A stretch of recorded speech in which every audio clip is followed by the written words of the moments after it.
네, 안녕하십니까. 어, 좋은 아침입니다. 오늘 제가 드리고 싶은 말씀은, 우리가 이제 기술적 분석을 할 때, 본인이 이제 보고 싶은 것만 골라서 보는 경향이 있습니다. 그래서 그렇게 골라서 보는 것이 얼마나 위험한 것이고, 그렇게 보면 안 되는 이유를 조금 설명을 드리고자 합니다. 대부분 우리가 주식 투자를 공부할 때 책 한 권 정도를 보거나 아니면 여러 유튜브 또는 블로그, 카페 등을 이용해 가지고 또는 리딩방을 이용해서 주식을 매매하는데 판단을 어, 도움을 받고 있습니다. 그런데 여기서 알고 있는 우리의 지식들은 본인이 개발한 지식보다도 남들이 이미 정립해 놓거나 아니면은 책에 나온 그런 내용들이 대부분입니다. 그리고 그런 정립한 내용들이 왜 이런 신호가 나왔을 때 매수를 해야 되고, 그리고 왜 이런 신호가 나왔을 때 매도를 해야 되는지에 대한 명확한 근거를 보통 알지 못하고 단순하게 이분법적인 사고로 매수하거나 매도하는 거, 이 두 가지만 생각을 하고 있습니다. 그래서 제가 드리고 싶은 말씀은 본인 스스로의 매매 방법을 파악을 하시고 그 매매 방법을 확률적으로 데이터화 하신 다음에 그 매매 방법 그대로 정진해 나가시는 것이 어떤지 제가 한번 권유를 드립니다. 예를 들어서 몇 개 설명을 드리도록 하겠습니다. 지금 현재 보이시는 차트는 삼성 SDI의 차트인데요. 우리가 예를 들어서 골든 크로스라는 시그널을 가지고 매수 매도를 한다고 가정합시다. 그러면 보통 이런 차트를 보여주고 이렇게 보시면은 골든 크로스가 나왔습니다. 골든 크로스가 나왔으면 이렇게 우상향 한다는 이런 말도 안 되는 그 기술적 분석을 하게 됩니다. 그런데 이걸 잘만 들여다보면은 네, 지금 같은 상황에서도 최근 장에서 골든 크로스가 이렇게 나왔습니다. 그쵸? 이거는 대세 상승 구간, 그리고 말도 안 되는 글로벌 이슈로 인해서 저점을 찍고 올라간 이런 구간에서 나오는 골든 크로스입니다. 그게 아니라 과거로 돌려서 이런 구간에서도 골든 크로스가 이렇게 발생을 합니다. 이 구간에서 우리가 매수할 건가요? 근데 사람들은 이 구간에서 또 골든 크로스라고 매수를 하지 않습니다. 왜냐면 많이 올라갔기 때문에 아니다 라고 판단합니다. 이거는 어떻게 보면은 본인이 보고 싶은 것만 보게 될 때 이런 오류가 발생을 하고 실질적으로 이게 골든 크로스로 매수를 하면은 죽음에 이르게 됩니다. 이렇게 다시 대세 상승 구간에서 골든 크로스가 여러 번 나오는데 여기서도 한 번 나오고 여기서도 한 번 나옵니다. 그렇죠? 이 두 군데가 나옵니다. 근데 실질적으로 이때 매수를 하게 되면은 하방으로 빠지는 값이 약 5.6% 수수료까지 6% 가까운 하락폭을 맞이하게 됩니다. 또 하나 제가 설명을 드리도록 하겠습니다. 이때 매수한 골든크로스를 매수하신 분은 이 고점에서 이때부터 지금 다시 오르기까지 약 2개월 넘는 행보 구간을 겪게 됩니다. 그렇기 때문에 실질적으로 골든크로스를 이용한 매매 방법은 절대적일 수가 없습니다. 이렇게 보시면은 평보장에서는 당연히 맞지가 않습니다.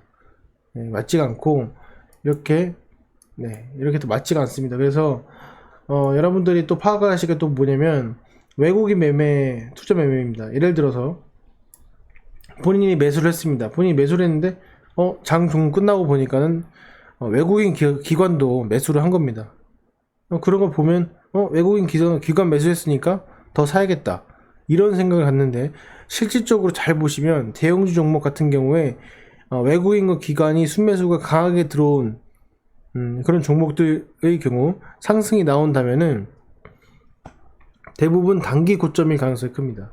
이런 것들을 우리가 파악을 하지 않고 단순히 외국인이 사면은 좋고 기관이 사면 좋은 그런 것들은 버리시고, 또 하나는 투자자별 매매 동향 같은 데서 갑자기 뭐 연기금이 샀다고 해가지고 이건 무슨 뭐 내부자의 정보가 있는 거 아니냐 뭐 이런 것들을 하는데 실질적으로 연기금 같은 경우에는 로봇처럼 그냥 매매하는 경우가 많습니다. 그래서 모든 것들에 대해서 본인이 매수하고 매도했을 때에 보고 싶은 것만 보지 마시고 냉철하게 좀 보시는 관점을 꼭 필요로 할 것 같습니다. 또 하나는 대부분의 사람들은 이 거래량과 가격의 이 차트의 비율을 대부분 이렇게 내려놓습니다. 예. 이렇게 내려놓으면은 실질적으로 이 거래량이 정말 많이 터졌을 때를 제외하고는 남은 거래량의 그 비교를 전혀 할 수가 없습니다. 그런데 대부분 말하기를 거래량은 속일 수 없고 거래량을 꼭 파악해야 된다 말을 합니다. 하지만 본인이 차트를 배열할 때 이런 식으로 하게 되는 경우가 상당히 많습니다. 그래서 이것도 최소한 정말 거래량이 중요하다면 이렇게 전체 포지션에서 3분의 1 가량 정도 이렇게 놓고 보시는 것을 추천을 드립니다. 그래서 여러 가지 또 방법이 있는데 분봉상으로 봤을 때 이렇게 보겠습니다. 자, 이렇게 봤을 때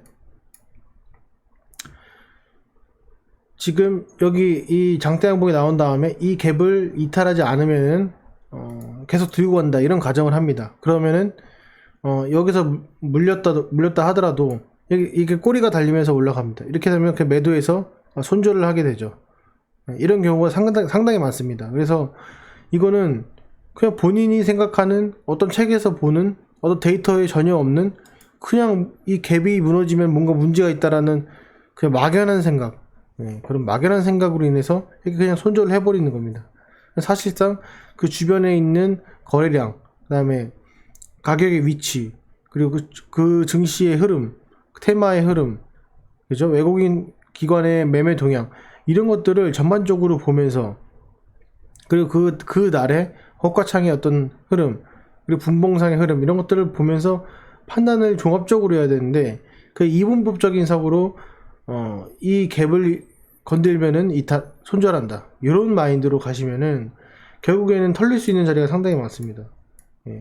물론 이걸로 단타를 해가지고 리스크를 최소화한다고 하겠지만은 그 단타의 가장 치명적인 맹점에 대해서도 나중에 영상으로 한번 올려드리도록 하겠습니다. 그래서 이런 점 여러분들이 앞으로도 대세 상승이 어떻게 될지 모르겠지만은 상승 구간에 접어들더라도 본인이 매수하면은 좋은 식으로 내가 아는 방식의 기술적 지표를 갖다 붙여가지고 뭐 MACD든 아니면은 뭐 CCI든 여러 가지 기법들을 이용해서 하는 건 좋은데, 이용을 하려면 본인의 철저한 데이터를 근거로 이용을 하시는 것이, 그리고 내가 아는 것만 아니고 내가 확률적으로 높은 것을 적용하는 것이 오히려 분석을 하는데 조금 큰 도움이 될 거라고 생각을 합니다. 네. 오늘 영상은 여기까지 하겠습니다. 감사합니다.